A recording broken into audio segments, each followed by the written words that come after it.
hitch, is that similar to what you had on your previous one or not? Yeah. Yeah? We had the maroon ones though. Yeah. You know, put them down when you've fastened it on. Yeah. The same sort of thing, isn't it? Yeah. So yeah, you got the, was it a side fasten one or? No, it was Just a push down. like that one over there. Was it a red handle one? Yeah, that one. Yeah. The same sort of thing. Yeah, all they've done is just updated the handle. It's exactly the same as previously. Again, obviously important you don't put any grease on the toe ball. Paint free as well, so if you've got a new toe ball on that, obviously it doesn't need any paint on it as well because it can affect the obviously the pads. The pads. Yeah. Happy with that, yeah. Obviously handbrake, jockey wheel, 13-pin electrics. You got 13-pin on your car? No. No. Because we've got the two, haven't we? We've got the You've one got black, two. one grey. Yeah, you can get obviously adapters for it. Yeah, yeah. Obviously without that you obviously can't operate lights. Yeah. Or the ATC. Have you heard about ATC? Nope. No. So what that is, electronic controlled trailer control. Okay. Operates from your car, so the power comes from your car, detects movement. When it detects movement, all it does is apply the brakes slowly and off. Okay? What it's doing is slowing the caravan down. So you imagine a car and caravan's doing a bit of that. Yeah. All it does is when the car and caravan's roughly like that kind of angle, slows the caravan down and the car just pulls it straight. Really basic system. It's not ABS or anything. It's clever though, isn't it? Yeah, it's not as clever as that, but it's a really basic system which obviously helps it to keep it straight. Obviously the important thing is obviously making sure you keep it loaded correctly. Yeah. So if you start putting loads of weight at the back of the caravan, obviously that's when it's going to be operating all the time. You'll just feel the van doing that all the time. So just make sure you are loaded correctly as well. Okay, it's got an indicator light on there. That will tell you that it's state of test. Okay, so when you connect it to the back of your car, you'll hear it self-test, so you hear it manually testing, and then it should come up with the light there. Right. Okay, green, solid green, that's okay, it's ready to go. Flashing green hasn't quite completed its test. Normally by travelling from here to the gate, so 800 yards or so, it will go solid and it's ready to go. Obviously problems if it goes red, so if it's solid red, what you can do is unplug your electrics, give it a few seconds, plug it back in, see if it will reset. But if it's still red, then obviously it's still a problem, so you need to get that checked out.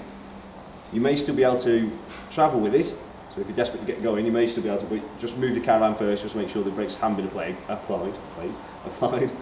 Obviously because if that's what the system does. So if the brakes have been applied, you're not going to be moving it. It can also have a red flashing light, which again, obviously indication of there's a problem. You can see if it will reset by unplugging and plugging. The likelihood it has applied the brakes. Okay. The chance of these happening obviously slim, but obviously anything with electronics, things can happen. If it has applied the brakes, there is the control box is just behind the axle, and there's a connecting rod, which if you're quite handy with spans, whatever, you can get underneath. You can actually take that the rod out, and that will release your brakes. Okay. But that's the last resort to get you going. If it is red and there's no brakes on, you can still drive with it, but obviously the system won't be working. Yeah, right. Okay. Fab, yeah. Right, gas locker.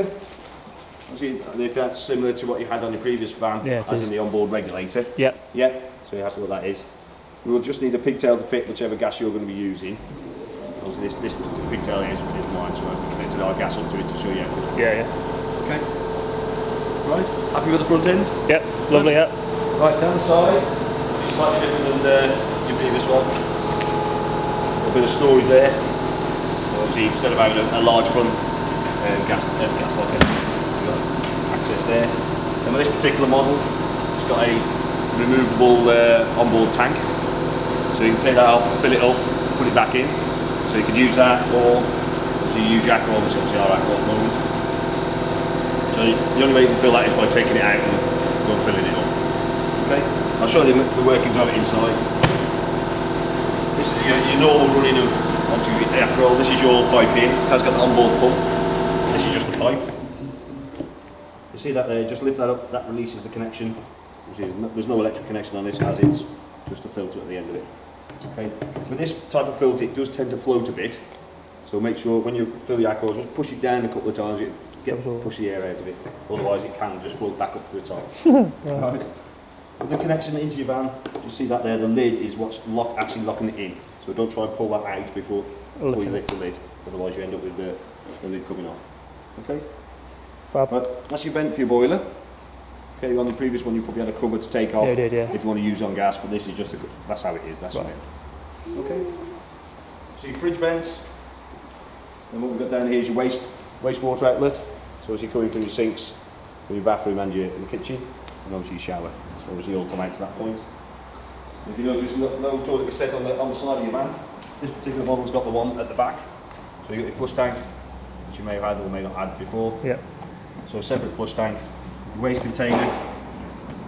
Again, I think it's slightly different, as in this is the wheelie one. Oh, clever. Okay, so it allows somebody when they're a bit older to be able to go and empty it. So, I can't imagine they wanted to go anywhere near that. Mechanism, probably exactly the same as what you've had on your previous van. It's just you've just got these slightly updated version. Good. Okay.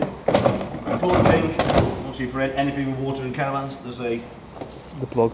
yeah. Well, this has actually got a little pipe with the plug on the end of it. Oh, You clever. probably had the little plug, Yeah, I did, yeah. plug in the corner, which you couldn't actually catch anything because it was in a stupid place.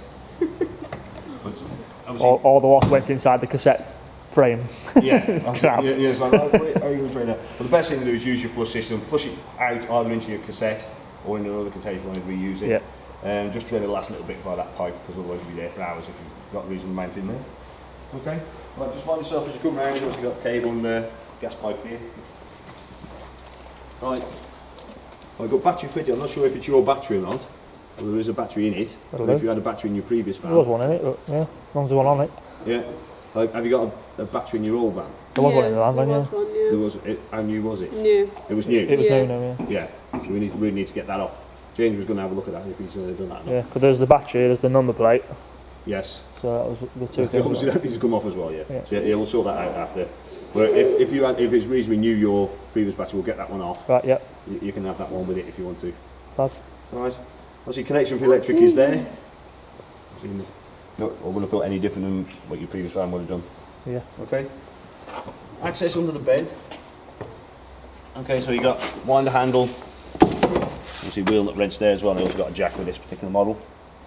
Okay, just be careful. Obviously, you got good thing about these ones. They've actually got like a bit of a wet locker, so you can put wet boots or whatever inside there. Not going to affect the floor on your inside your caravan. Okay. Yep. Right. Getting to the wheel. This is very important. This obviously Bailey had a slight problem with the wheels coming off when these came out from first production. So they realised that they needed to increase the torque setting on the wheel nuts. Okay. So obviously that fixed the problem. In the book, it shows slightly different than what it says on this panel here. Right, okay. Okay, so go to that one. So that was the fix. It was increased in the torque setting. So it was 160 newton meters. So you need to be checking that regularly. So before you go away each time, always check your wheel nuts. Yeah. Yeah. If you've got a torque spanner, obviously all the better. If you've just got the wheel spanner, just checking them obviously is good enough. But Yeah. torque spanner is better. We take ours to the tyre place, don't we? Yeah. To check them. To check the pressures and the Yeah, the that's wheels. good. No, it's always best to be on the cautious side. Obviously, Yeah. that's why we say about these wheel nuts. I will check them before you leave.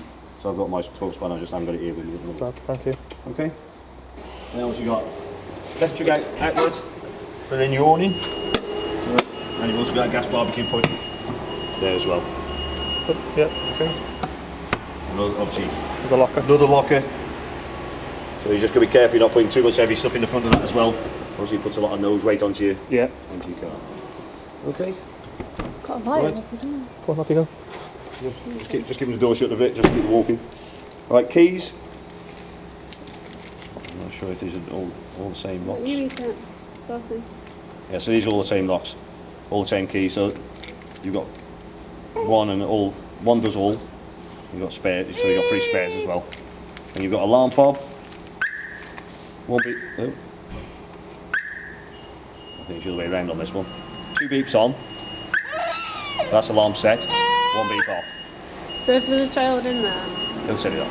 They'll If you set the alarm, and there's someone moving inside. Obviously, it's got a PIR sensor. It will obviously. Oh, you want to get that in there. You just move your car forward.